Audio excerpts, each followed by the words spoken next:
तो लीजिए सुनिए रज्जू मंचला के मधुर स्वर में ये शानदार गीत। है जाओ दगाबाज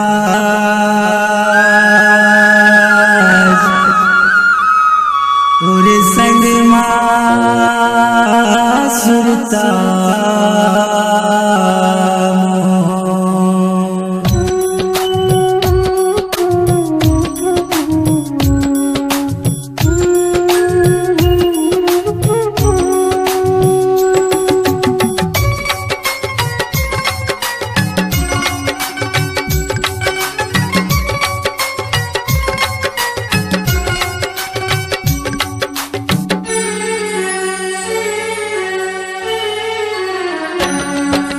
जा रे दगाबाज तोर संग सुरता मोर मैं जावो दगाबाज तोर संग सुरता मोर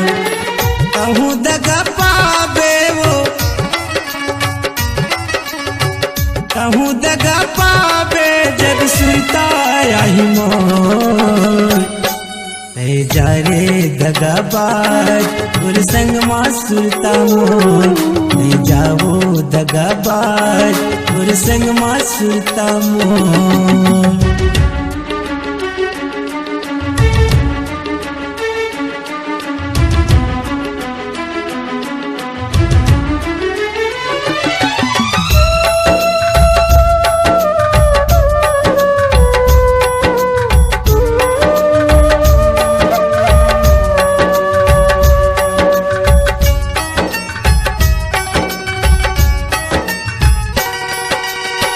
मन के मंदिरवा माँ तोला बसाए रहे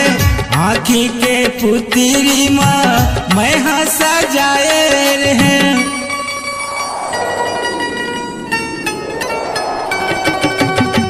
मन के मंदिरवा माँ तोला बसाए रहे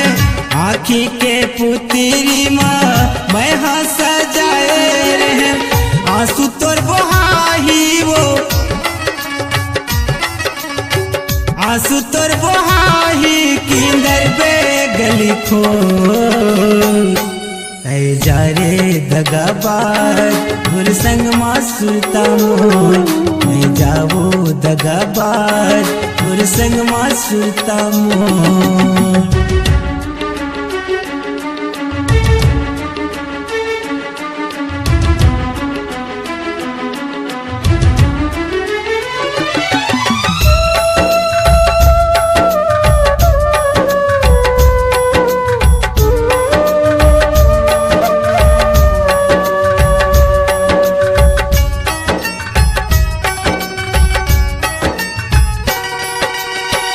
रंग रंग के सपना मोला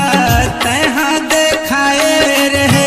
संगला नहीं छोड़ो कई के क्रिया लखाए रहे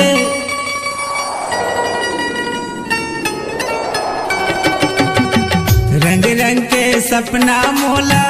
तहा देखाए रहे संगला नहीं छोड़ो कई के क्रिया लखाए रहे सुरता मोरे सुरता मोरे आही किंदर बे गली खो जा रे दगाबाज तोर संग सुरता मोर मैं जावो दगादार तोर संग सुरता मोर कहूँ दगा पाबे वो कहूँ दगा पाबे जब सुरता आई मोर जा रे दगाबाज तोर संग सुरता मोर मैं जावो दगाबाज तोर संग सुरता मोर तोर संग सुरता मोर तोर संग सुरता मोर तोर संग सुरता मोर BL sound and DJ BL sound and DJ जो गूंजती है पूरे कमरधा जिले में डिजिटल रिकॉर्डिंग के लिए संपर्क करें कमरधा मोबाइल नंबर 9977818692।